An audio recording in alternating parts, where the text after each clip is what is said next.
Russie, 1812. Napoléon envahit son ancien allié avec la plus grande armée que l'Europe ait jamais vue. Mais pour l'empereur français, le coup décisif reste frustramment hors de portée. La résilience de la Russie ne ressemble à rien de ce qu'il a déjà connu. Et alors que l'hiver approche, son armée entame la retraite la plus infâme de l'histoire.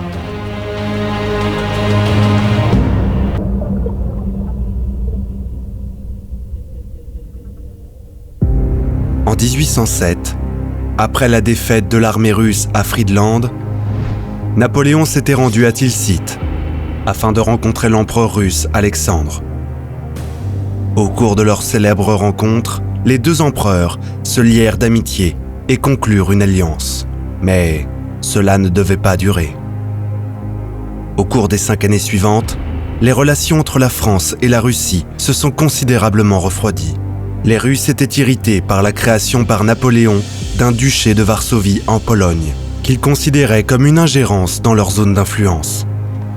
Ils craignaient que cela ne conduise au retour d'un État polonais à part entière, une épine traditionnelle dans le pied de la Russie. Il y eut ensuite la proposition de Napoléon d'épouser la sœur d'Alexandre, la grande duchesse Anna Pavlovna, pour consolider leur alliance. Mais les Romanov détestèrent l'idée, et après un an de tergiversation russe, Napoléon épousa à la place Marie-Louise, fille de l'empereur d'Autriche. Plus tard cette année-là, Napoléon rompit une garantie faite à Tilsit et annexa le duché d'Oldenbourg, gouverné par le beau-père de la sœur d'Alexandre. Mais le pire de tout fut le conflit autour du système continental. Le blocus économique peu efficace de Napoléon contre la Grande-Bretagne, conçu pour paralyser son ennemi le plus acharné. Alexandre avait accepté de rejoindre le système continental à Tilsit. Mais cette décision était extrêmement impopulaire en Russie et ruineuse pour ses finances en période de crise économique. Lorsque Napoléon découvre que la Russie bafoue les règles du système et reprend un commerce illicite avec la Grande-Bretagne, il est furieux. Les deux empereurs s'accusant mutuellement de mauvaise foi, les deux pays commencent à se préparer à la guerre.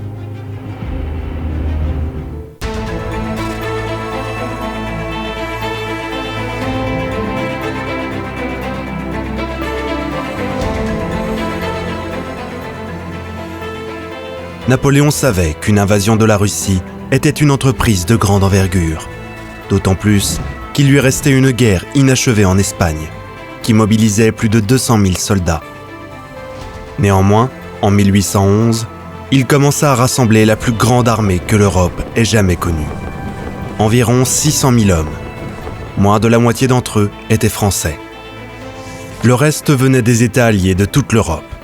Il y avait un corps polonais du duché de Varsovie, dirigé par le prince Poniatowski, un corps de chacun des royaumes allemands de Saxe, de Westphalie et de Bavière, du royaume d'Italie, ainsi que des unités suisses, hollandaises, croates, espagnoles et portugaises dispersées dans l'armée. Il y avait même des contingents de Prusse et d'Autriche, les récents ennemis de la France, désormais des alliés incertains. Certaines de ces troupes alliées, comme les Polonais et les Allemands, étaient aussi fiables que leurs homologues français. D'autres étaient très inexpérimentés, ou comme les Prussiens et les Autrichiens, tout bonnement réticents d'être là. Cette formation gigantesque était déployée en 3 armées. La force principale sous Napoléon lui-même, une autre dirigée par son beau-fils Eugène, vice-roi d'Italie, et une 3e dirigée par son frère cadet Jérôme, roi de Westphalie. Aucun d'eux n'était un commandant expérimenté. Bien que l'un se soit distingué en campagne, l'autre non. Sur leur flanc gauche, le maréchal MacDonald dirigeait le 10e corps avec un important contingent prussien, alors que le flanc droit était gardé par le corps autrichien du général Schwarzenberg. 100 000 autres soldats étaient en réserve, dont le 9e corps du maréchal Victor. Au départ, les Russes ne disposaient que de 220 000 hommes pour affronter ce monolithe. Les Russes sont organisés en la 1re armée de Barclay de Tolly, la 2e armée du prince Bagration et la 3e armée du général Tormazov. ils seront 2 fois moins nombreux que leurs ennemis. Mais à l'approche de la guerre, la Russie remporta 2 triomphes diplomatiques cruciaux. La Suède était en guerre avec la Russie 3 ans plus tôt, un conflit qui lui avait coûté la Finlande. Par un curieux retournement de situation, la Suède était désormais dirigée par l'ancien maréchal de Napoléon, Bernadotte. Mais après que Napoléon ait occupé la Poméranie suédoise sans avertissement, Bernadotte furieux promit à la Russie que la Suède resterait neutre. Entre-temps, un traité de paix avec l'Empire ottoman mit fin à la guerre de 6 ans de la Russie contre son rival du Sud. Ces 2 accords protègent les flancs de la Russie de toute menace stratégique et libèrent des troupes pour faire face à l'invasion de Napoléon.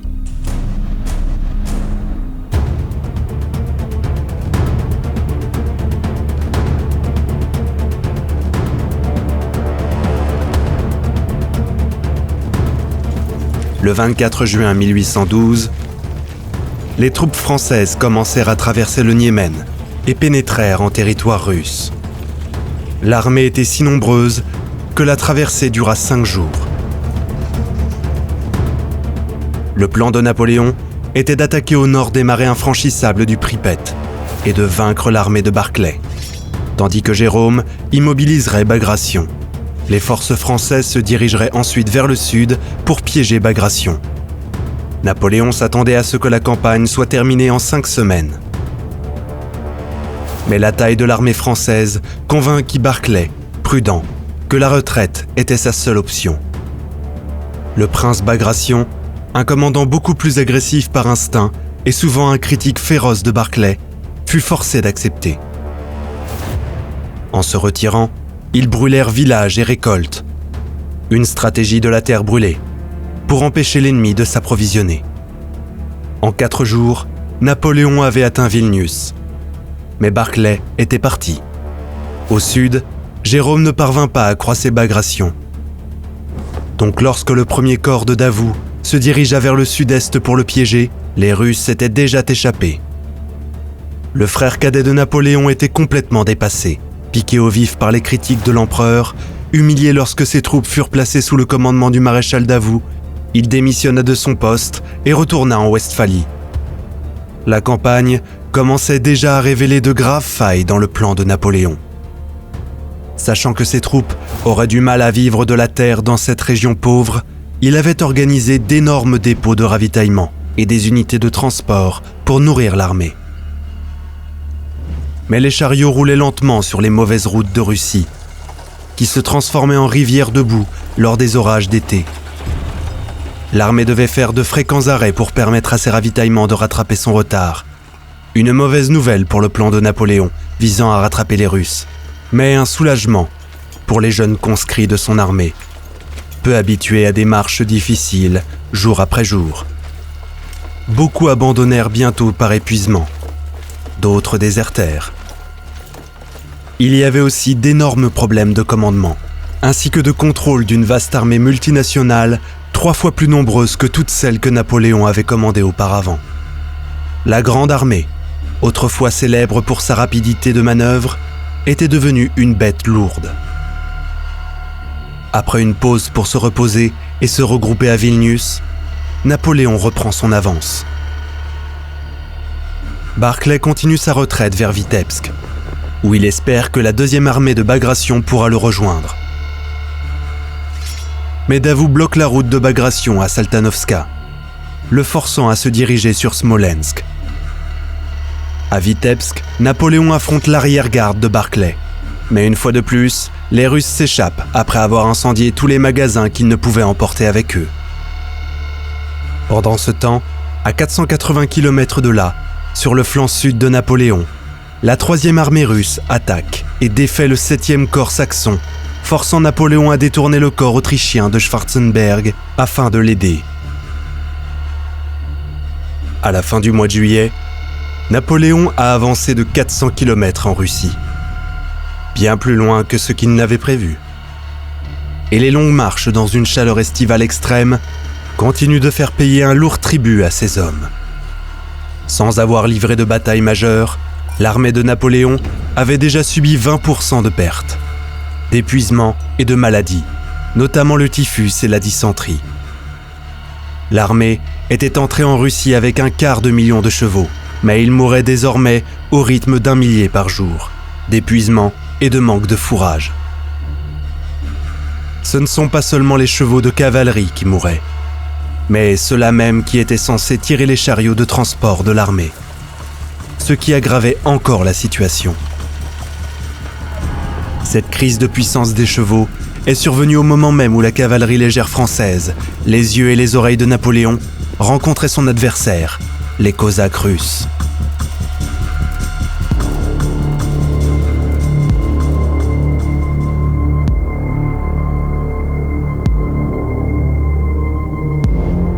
Les Cosaques, autonomes, fiers, impitoyables et excellents cavaliers. Ils ne suivaient pas les mêmes règles que les autres cavaliers européens. Chaque jour, ils suivaient l'armée de Napoléon, fondant sur elle dès qu'elle voyait une cible facile. Mais se fondant dans les forêts s'ils étaient attaqués par une force plus forte.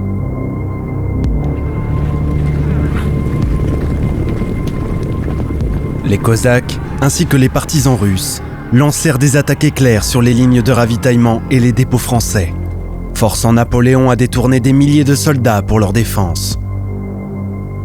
Aux côtés de la cavalerie légère russe régulière, ils empêchèrent également aux patrouilles françaises d'effectuer des reconnaissances, ce qui signifiait que Napoléon manquait souvent d'informations fiables sur les routes ou sur les localisations de l'ennemi.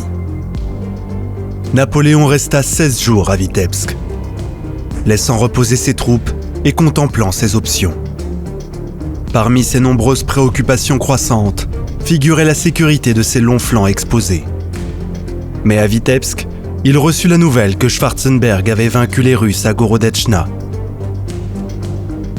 Une semaine plus tard, à Polotsk, une force franco-bavaroise battit le premier corps russe de Wittgenstein. Les flancs de Napoléon étaient sécurisés, pour le moment. Bien que sa force principale ait été réduite de plus de la moitié de sa force initiale, Napoléon décida de pousser jusqu'à Smolensk et de forcer les Russes à une bataille décisive pour la ville. Barclay était en effet sous pression pour livrer bataille, de la part de son camarade commandant le prince Bagration et l'empereur Alexandre à Saint-Pétersbourg. Le moral de l'armée et l'honneur de la Russie l'exigeaient, insistait-il.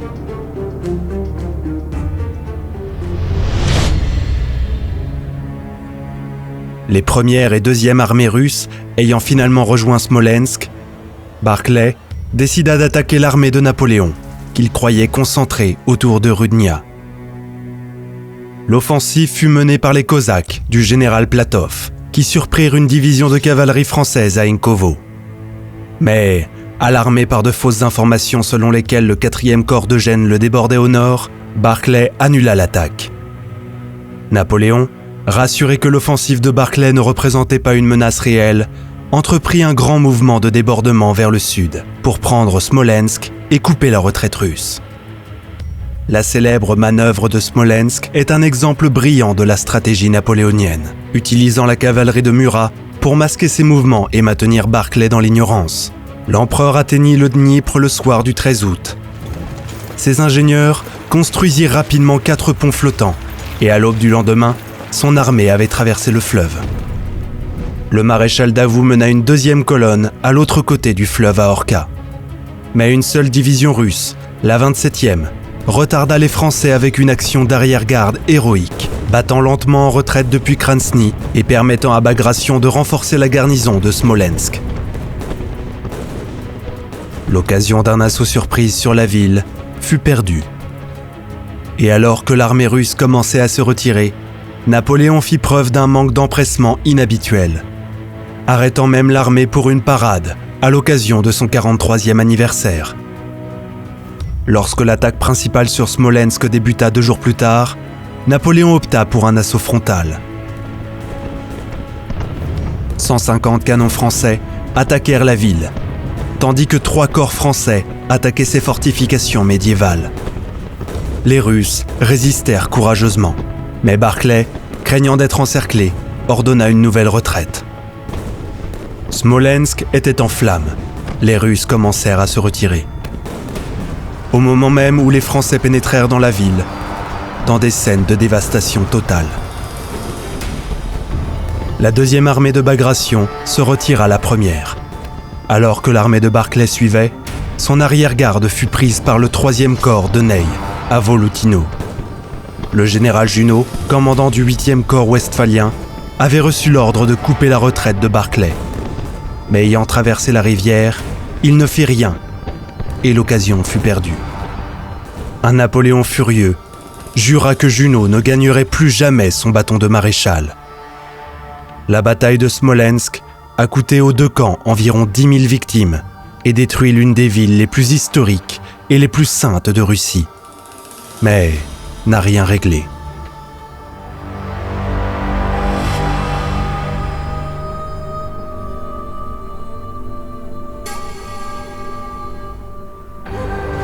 Après avoir raté l'occasion de vaincre les Russes à Smolensk, Napoléon s'est à nouveau arrêté pour considérer ses options.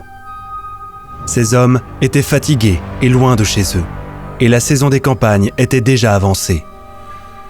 Il envisageait de passer l'hiver russe à Smolensk et de reprendre la campagne en 1813. Mais il n'était plus qu'à 370 km de Moscou. Un siècle plus tôt, Pierre le Grand avait déplacé la capitale de la Russie à Saint-Pétersbourg.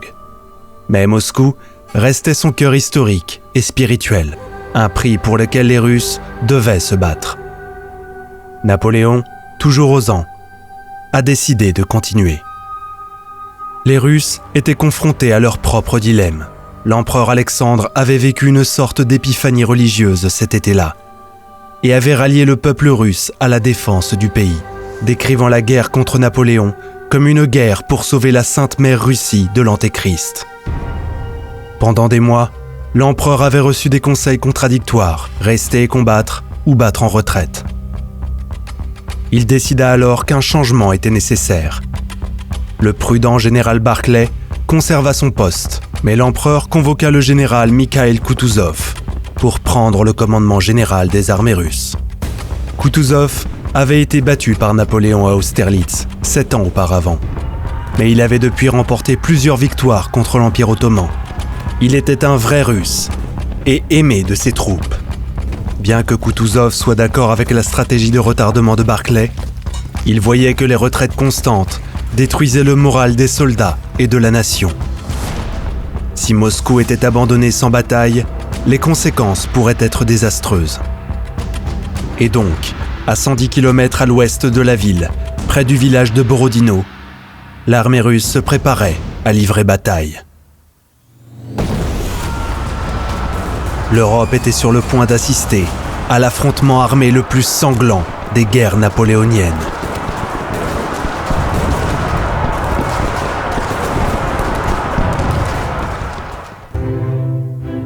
Merci à tous nos supporters Patreon d'avoir rendu cette série possible.